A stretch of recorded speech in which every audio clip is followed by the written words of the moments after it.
Go ahead and introduce yourself. Hi, I'm Lars Helgeson. I am the founder and CEO of a company called Green Rope. We also have Complete CRM, which is a white labeled CRM product, and our latest venture, which is Easy Aftercare, a patient education program for helping patients after they have procedures to recover faster and better through better communications and tools to help them know what's good and what's bad as they heal. I love it. And you've got a story to share with us today. Where in this world does that story begin? Well, it's sort of a long story, and I think it really focuses on resilience. We talked a little bit earlier about how hard it can be as an entrepreneur. Mine starts down in San Diego. I had just gotten out of the Air Force and started really from scratch. Didn't know what I was doing, and this is back in 2000. This is a long time ago. So the internet back in those days, people still weren't sure if the internet was going to be a thing. And so me and another guy had started this company focusing on email marketing. We were one of the first email newsletter providers out there. And my co-founder was extremely intelligent. He was a lawyer and a CPA, very good with people, very extroverted. I'm very introverted. So it was it was a good balance with the business. But eventually, after a few years, unfortunately, and this happens to a lot of people that are extremely intelligent, he ended up having getting diagnosed with schizophrenia. And some of the things that were tearing the company apart and were very difficult to manage in the way he was dealing with employees, with me, with clients, it was very difficult to manage as a co-founder trying to do damage control with someone who was not entirely stable. And and it was the difficulty too when you get into business with a lawyer is they figure out all the things to make it really hard for you if they want to. And so in our agreement, we did not have any separation terms at all.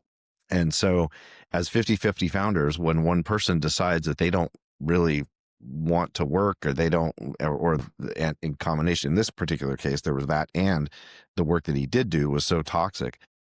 I was really struggling trying to figure out how to recover from, how do I save the business? And so eventually, and it took years of negotiation, I was finally able to separate from him. And there's still I still pay him residual, but that was a real challenge because I had to step in. I had so many conversations with employees that were wondering, why is he berating me? What is this messaging that he's sending? It doesn't make any sense. And he had some other traumas that were going on too at the same time, which of course I feel terrible for and may have been resulting or part of the triggers that caused it. But yeah, as trying to run the business when your co-founder is not acting in a way that's beneficial to the business is tough. Yeah.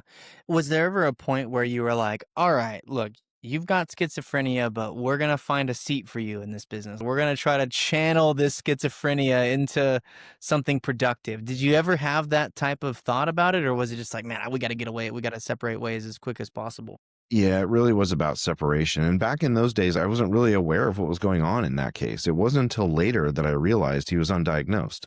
So the behavior to me, it was very straightforward, like let's solve this problem. And then I would get back stuff that was just, it was not logical, highly erratic, really hard to Was understand. was there a was there a particular isolated event that comes to mind where you're like, all right, it's the straw that breaks the camel's back, so to speak?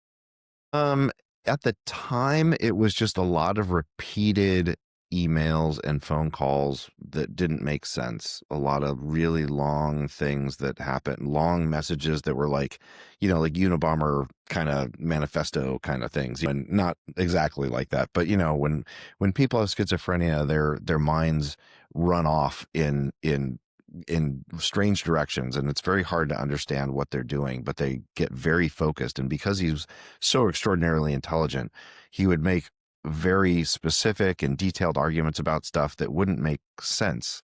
And almost like he was just, and I don't know, like at the time, I thought that his intelligence was so far above mine, I didn't understand what he was talking about.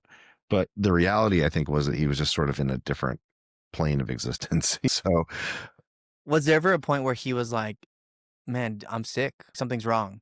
Did he acknowledge that? It had to come from outside?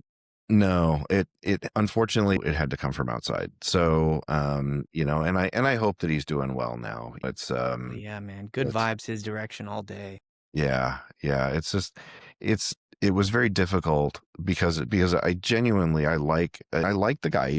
I respected him a lot, and then things happened that were really difficult for him, and I think that we were just sort of collateral damage in the business, and so I was happy that we were able to find a way to sort of extricate ourselves and get him, kind of off doing his own thing. But yeah, so that was sort of my first experience with what at the time felt like betrayal because I trusted him so much and he had so much access to the whole business, obviously as the co-founder. And then, about 10 years ago, I had my best friend of 20 years, a guy that I had played hockey with that trusted implicitly, was with me when my mom died. Um, like it was super close, friend of the family, of my whole family, and realized that, or he admitted to me that he had been embezzling money from the company for a year. Um, and that was really tough too. That was another feeling of betrayal of here was someone that I trusted implicitly with everything, all my personal finances, all the business finances, a lot of the interpersonal relationships. So he was doubling as HR too. And so there were a lot of employees that I relied on for him to help manage. And unfortunately when that happened, that was a soul crushing moment. When someone that close to you is we realized that they were willing for a year to look you in the eye, and knowing all of that time they were taking money that was tough. We've talked about embezzlement on the show before, and it seems that one of the common themes when somebody steals money, especially in a partnership capacity, it typically comes from a place of either entitlement, right? Like they believe that the money is owed to them and that they're just going to go ahead and take it because if it were ever to come out, it would be, oh, well, like I was owed this money because I need to be paid a salary or whatever, and I haven't been getting a salary. And that is, it seems to be the most common one where they have, like, they feel like it's owed to them, so they just go ahead and take it, right? The trouble is that they never start the conversation, which is that's the dark and dreary wilderness that they wander into. Was that the vibe that eventually he came and told you? He felt guilty about it, obviously. So there was a gap between what he believed and what was right. And so, was that the reason that he started? Was he just financially pressured, which is usually the secondary motivation behind it, or that he felt like he wasn't paying himself enough from the business? Like, where did it come from after 20 years? All of a sudden, he had enough pressure to betray. Talk to me about it. Yeah, that's a good question because I don't know that I ever fully got the truth from him. I think on one level he felt like he should have been paid more, but he never said anything to me about it. I think there may have been some impulsive things going on. He had told some mutual friends that he had taken the money and he was going to invest it and surprise me with it later, kind of thing. Just I never really got the truth about what actually happened, and I think that's a thing that kind of bothers me a little bit on some level. But I know that people are going to do what they're going to do. I'm not a psychiatrist. I'm not a therapist. The only thing that I could do at the time really was figure out what had happened and try to rebuild the financial situation of the business after realizing how much had been taken. And it was surprising to me. I think the thing that hurt the most was just that personal sense of betrayal and trust. I mean, as a business owner, it doesn't matter if someone is your close friend. You have to have checks and balances in place, and you have to make sure that no one has unfettered access to payroll. No one has unfettered access to the reimbursable payments. Without some level of approval built in there, because if that's changed, if there's a way for that to happen, they'll find a way to do it. And if they're not trustworthy, that's something that's built into their character. And I think that it just I mean, I think from my perspective, it's been a matter of forgiveness and just, like I don't hate the guy. I would never, I don't have a relationship with him anymore. But I don't want to carry around this burden of anger or hate towards anybody else either. And I think as entrepreneurs, we just don't have a lot of extra energy or time to do that.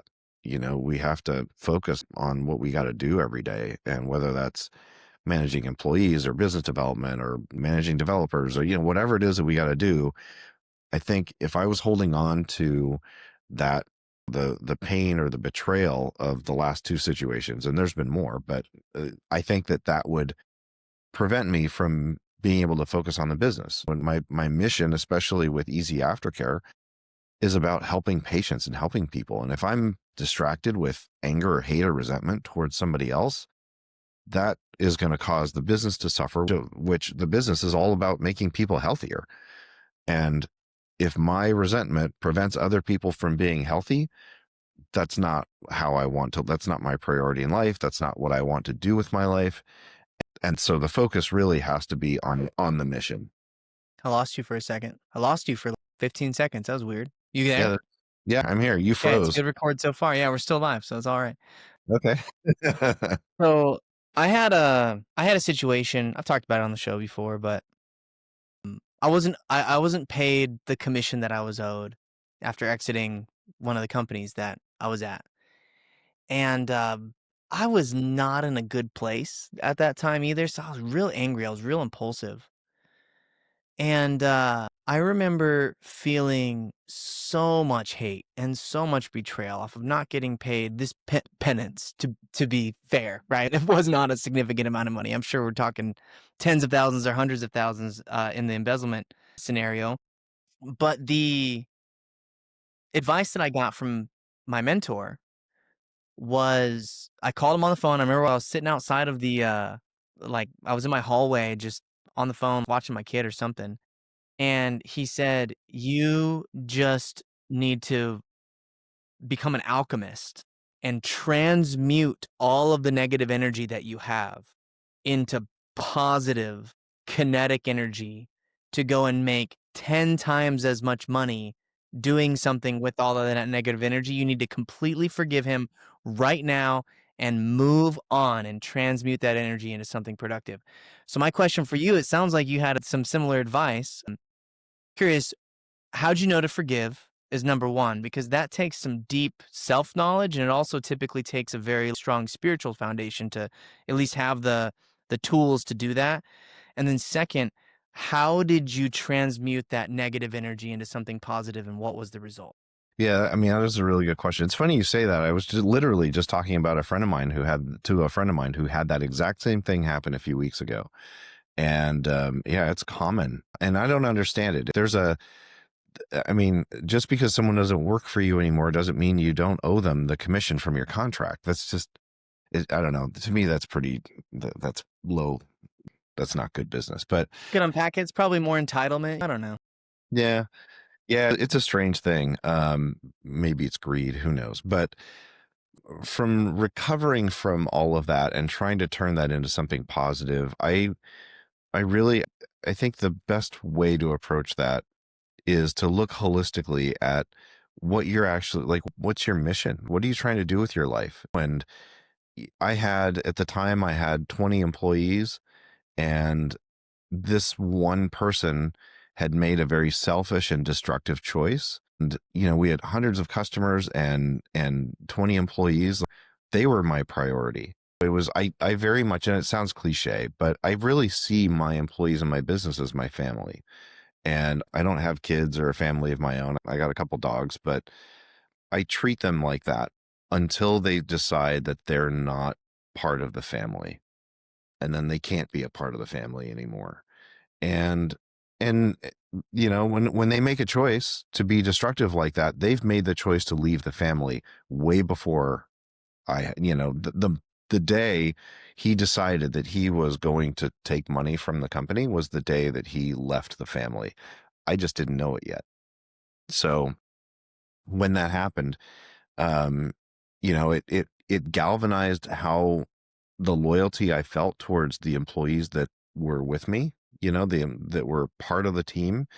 And of course I had to have the uncomfortable conversation with everybody else that said, this person made a pretty destructive choice and basically was willing to sacrifice the relationship with everybody else in the company for a little bit of money. And to me, that's a decision he's going to have to live with for the rest of his life. And I feel more sad that that is a burden that he chose to have to carry forever. And I know that through the choices that I've made, that by focusing on my employees and taking as good care of them as I can, and by focusing on my customers and building the business and trying to make the world, it sounds cliche, but trying to make the world better, like whether it's CRM or whether it's healthcare, it's the reason why we're here is to make this planet somehow a little bit better. And if we can do just a little bit, then life is worth living. And I'm not going to let someone's selfish behavior, their greed, whatever it is that motivate them, get in the way of a much bigger purpose, a much greater meaning to the life that I chose. And I think every time an entrepreneur has been betrayed like that, I think that's the line of thinking that really helps them get through the pain of having someone do something so painful to you, is to remember why you're here. What are you doing? What is the greater mission? And if someone's going to choose to not be part of your mission, part of what you're trying to build, that's on them. You do everything you can to help them. And I still work 70 hours a week. I'm 53 years old. I don't want to work this much, but I still do because I believe in what I'm doing, and I believe in doing everything I can for my employees and for our customers. And if someone's going to try and interfere with that, the most I can do is just I just have to keep them away, because the mission is what matters. I love it. Lars, where can everyone find you? So I'm on LinkedIn. You can find me there, Lars Helgeson. You can go to easyaftercare.com if you're interested in learning about how patient aftercare can improve outcomes, or completecrm.com for white labeling the CRM platform, or Green Rope CRM if you're doing direct CRM and looking for one for your business. But thank you so much for coming on the show. Thanks for having me. This has been the PulseOx podcast. Please, if you found this episode valuable, give us a like on Spotify and share it with a friend.